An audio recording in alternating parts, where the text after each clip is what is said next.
the amount of blood in the Bible. So I'm reading the Bible and finished reading the third book, that is Leviticus, and it's literally all about blood.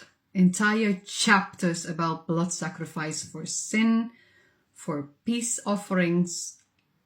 Like it's very hard to digest reading this.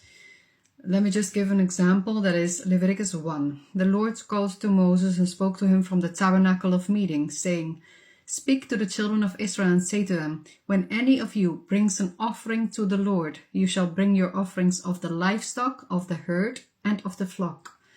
If his offering is a burnt sacrifice of the herd, let him offer a meal without blemish. He shall offer it of his own free will at the door of the tabernacle of meeting before the Lord.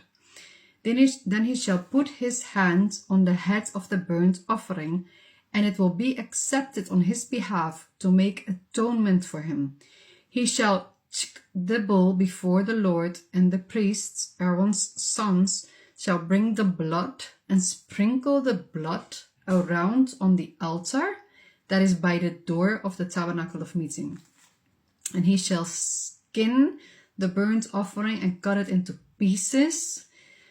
The sons of Aaron shall put fire on the altar and lay the wood in order on the fire. Then they shall lay the parts, the head, the fat in order on the wood that is on the fire upon the altar. But he shall wash its entrails and its legs with water, and the priest shall burn all on the altar as a burnt sacrifice, an offering made by fire, sweet aroma to the Lord." Now, this, what I just read, is literally a tiny piece, and this goes on for chapters. So, okay. So the atonement of sin by blood, which is obviously the foundation of understanding this sacrifice of Jesus, right? The atonement for all mankind's sin. So it's important to understand this. Now there's, well, at least the thought process behind it, right? Now, a very big contrast with the Qur'an, obviously, that says that no one can take the burden of someone else's sins. So you're all responsible for your own sins. And it's not blood that reaches God, but it is sincerity in the heart, repentance, right? Now, in this reading, we see that there's definitely the need for blood. God needs blood, right? God cannot just forgive by repenting, but needs blood, according to the Bible. But there's one thing that stood out. That is in Leviticus 16, verse 20, where it says,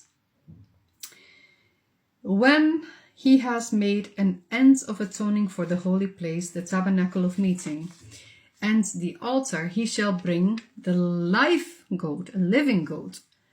Aaron shall lay both his hands on the head of the live goat, confess over it all the iniquities of the children of Israel and all their transgressions concerning all their sins, putting them on the head of the goat, and shall send it away into the wilderness.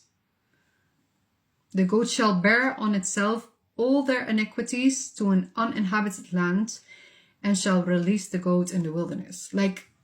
This is contradicting, right? Okay.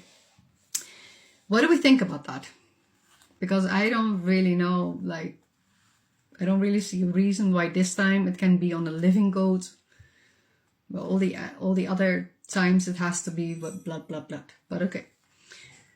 Let me know in the comments. Now, stay tuned for my next video, because this book, Leviticus, definitely has some things to discuss, like slavery, uncleanliness, permitted food and prohibited food. And what else? I think that's pretty much it. And ending with what happens if you do not obey all these commandments. That's heavy on itself. So stay tuned. Assalamu alaikum.